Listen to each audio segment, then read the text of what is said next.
రెడ్డిగా Congress senior నేత జగ్గారెడ్డి మాట్లాడుతున్నారు. Live లో చూద్దాం. భూముల మీద చేసిరా, పోలీసులు పోవాలి, కొట్టాలి, అదొక చీకటి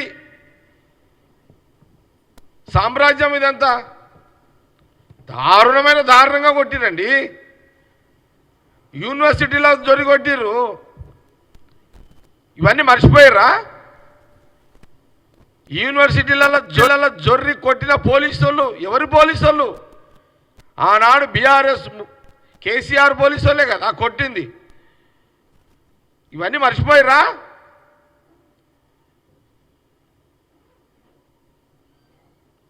ఒకటి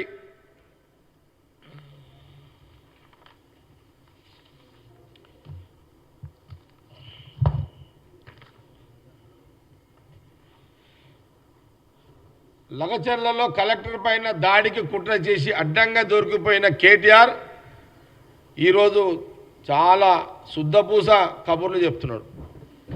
ఆయనంత శుద్ధపూస లేడన్నట్టుగా మాట్లాడుతున్నాడు కేటీఆర్. అయితే 10 ఏళ్ల పాటు విచ్చలవిడిగా తెలంగాణ దోచుకున్న దొంగల ముఠ ఇప్పుడు నీతి సూత్రాలు వల్ల వస్తుంది. నియంతలకు మించిన రాష్ట్రాన్ని నిట్టనిలువుగా దోపిడీ చేసిన దగాకోర్లు ఇప్పుడు కుట్ర రాగాలు తీస్తున్నారు. అధికారం ఉన్నప్పుడు కన్ను మిన్ను కానకుండా బరితెగించి రాబందుల రాజ్యం పోయాక అక్కసుతో రగిలిపోతున్నా. అంటే వాళ్ళకి అధికారం పోయేసరికి రాబందులు తీరే ఊరి మీద పడ్డారు. ఆ గద్దల మీద పడితే చూడు. ఇది ఈరోజు బీఆర్ఎస్ చేస్తుంది. ఆయన ముఖ్యమంత్రి అయిన కొన్ని రోజులకే వీళ్ళు కుట్రలు చేయలేదా బీజేపీలతోటి? ముఖ్యమంత్రి రేవంత్ రెడ్డి ఎప్పుడు కుర్చీలకే దించాలని చెప్పి, అది కూడా నిజమే కదా. కాబట్టి మనము వాళ్ళ గురించి ఎన్ని చెప్పుకుంటా పోయినా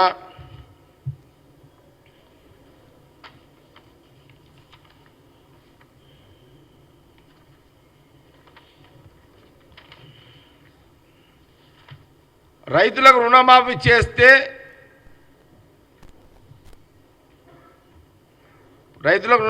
చేస్తే అది కుట్ర అంటారు. ఏమి అంటే వాళ్ళ కుట్ర చూడండి ఎట్లుంది.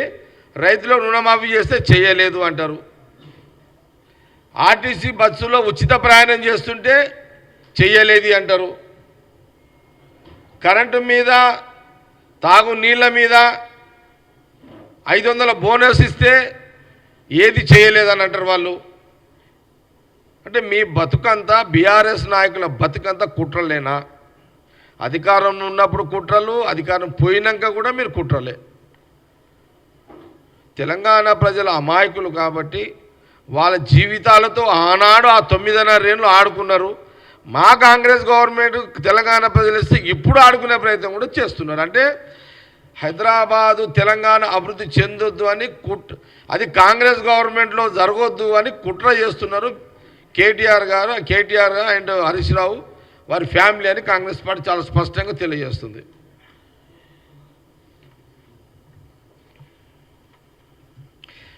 వెనుకబడిన కొడంగల్ లాంటి ప్రాంతంలో పరిశ్రమలు తీసుకపోతే ఆ ప్రాంతం డెవలప్ అవుతుందనేది ముఖ్యమంత్రి రేవంత్ రెడ్డి గారు ఫస్ట్ ఒక ప్రాజెక్టుగా ఆయన నియోజకవర్గంలో రైతులకు ఎలాంటి కష్టం లేకుండా, ఇబ్బంది లేకుండా ల్యాండ్ అక్విజిషన్ చేసి అక్కడ ఇండస్ట్రియల్ డెవలప్ చేయాలని ముఖ్యమంత్రి రేవంత్ రెడ్డి గారు ఒక నిర్ణయంతో తీసుకున్న జాగ్రత్తలు.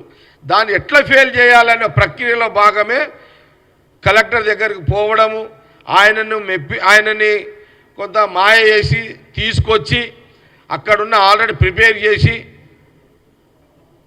మళ్ళీ కలెక్టర్ మీద దాడి చేయించడము.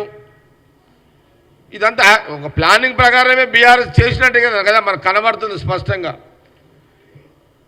ముఖ్యమంత్రి రేవంత్ రెడ్డి గారు అక్కడికి పోలీసులను పంపించి కట్టుదిట్టం చేసి రైతులు బయటికి రాకుండా ఏమైనా ప్రయత్నం చేయలేడు కదా. అట్లా ఎందుకు ఇంత దారుణంగా, ఇంత నీచంగా మీరు ఈ రకంగా చేయడం? దాంట్లో ఉద్దేశం ఏంటి? కాంగ్రెస్ గవర్నమెంట్ సక్సెస్ కావద్దు, కాంగ్రెస్ గవర్నమెంట్ ఫెయిల్ కావాలి అనే యొక్క ఆలోచనతో బీఆర్ఎస్ నాయకులు కేటీఆర్ హరీష్ రావు చేస్తున్నట్టుగానే మనకి చాలా స్పష్టంగా కనబడుతున్నది.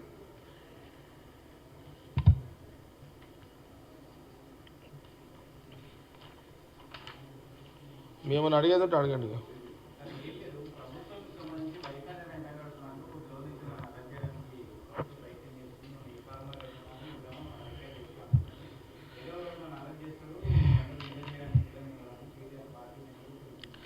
ఇప్పుడు రాష్ట్ర ముఖ్యమంత్రి గారికి, కాంగ్రెస్ గవర్నమెంట్కి, కాంగ్రెస్ పార్టీకి ప్రజలకు ఇచ్చిన హామీలు మేము దాదాపు ఈ నవంబర్కి 11 నెలలు అయింది.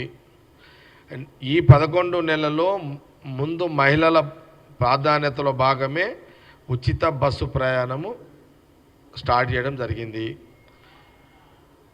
500 రూపాయల గ్యాస్ సిలిండర్ స్టార్ట్ చేయడం జరిగింది. రైతు రుణమాఫీ 18,000 కోట్ల రుణమాఫీ జరిగింది. ఇంకా 12,000 కోట్ల రుణమాఫీ జరుగుతుంది త్వరగా. 200 యూనిట్లు ఉచితంగా కరెంటు ఫ్రీగా నడుస్తుంది. ఇంకా 2,500 మహిళలకు ఇవ్వాలి. అది కూడా త్వరగా ముఖ్యమంత్రి రేవంత్ రెడ్డి గారు స్టార్ట్ చేస్తారు. అట్లాగే ఈ 4,000 పెన్షన్ మీద కూడా ప్రక్రియ నడుస్తుంది. ఈ ఇందిరమ్మ ఇల్లు ఎస్సీలకు అయితే 6 లక్షలు, మిగతా కులస్తులకు, బీసీలు కానీ మిగతా కులస్తులకు, మైనార్టీలకు ఎవరైనా 5 లక్షలు. ఇందిరమ్మ ఇల్లు కూడా బహుశా ఒక నెల రోజులు అటో ఇటో అది కూడా స్టార్ట్ అవుతుంది. ఆల్రెడీ పొంగులేటి శ్రీనివాసరావు గారు రెవెన్యూ మినిస్టర్ చెప్పిండు, ప్రతి నియోజకవర్గానికి మొదటి విడతలో 3,500 మందికి స్టార్ట్ చేస్తామని కూడా చెప్పిండు. ప్రాబ్లం ఏమవుతుందంటే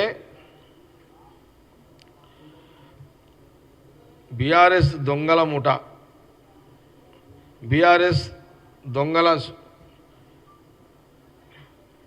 ముఠా సోషల్ మీడియా మమ్మల్ని బదలాం చేస్తుంది.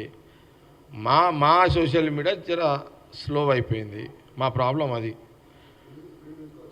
మా సోషల్ మీడియాని ముఖ్యమంత్రి గారు త్వరగా యాక్టివ్ చేస్తాడు. ఎందుకంటే మేము చేసే పనిని మేము చెప్పుకోకపోవడం వల్ల, అంటే మేము ఎక్కడ మా ముఖ్యమంత్రి, మా కాంగ్రెస్ కూడా ఎక్కడ రిలాక్స్ అయినామంటే తెలంగాణ ప్రజలు మనకు అవకాశం ఇచ్చారు కదా, మనం పనులు చేస్తున్నాం కదా అని మేము రిలాక్స్ అయినాం.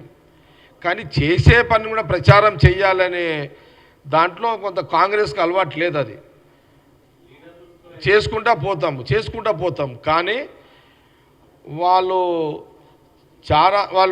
చారాన చేసి బారాన పబ్లిసిటీ చేసుకుంటారు. మేము రూపాయి చేసి చారాన పబ్లిసిటీ కూడా చేసుకుంటలేము. ఇక్కడనే ప్రాబ్లం ఉన్నది. ఏం చేద్దాము?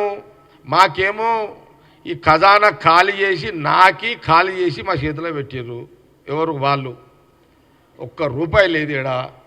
ఇప్పుడు ముఖ్యమంత్రి రేవంత్ రెడ్డి గారు, ఫైనాన్స్ మినిస్టర్ గారు బట్టి విక్రమార్క గారు, ఇప్పుడు industrial minister, IT minister Sridhar Babu garu, Uttam Kumar Reddy గారు, రెవెన్యూ మినిస్టర్, వీళ్ళంతా తలకాయ వలగొట్టుకొని ఆ డబ్బులు జమ చేసుకొని ఈ కొత్త సంసారం అయిపోయింది. మళ్ళీ తెలంగాణ రాష్ట్రంలో కొత్త సంసారం అయిపోయింది. కాబట్టి ఇది ప్రజలకు కూడా తెలవాలి కాబట్టి చెప్తున్నాం.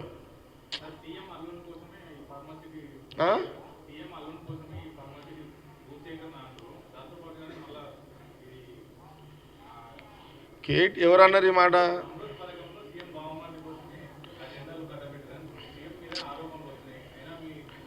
ఇప్పుడు ముఖ్యమంత్రి బంధువుల మీద అభియోగాలు వాళ్ళు వేస్తున్నారు.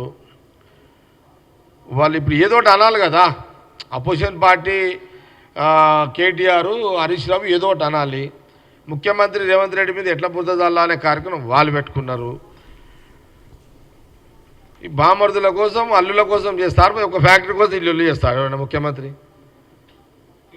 ఇది కూడా నాకు అర్థం కాదు.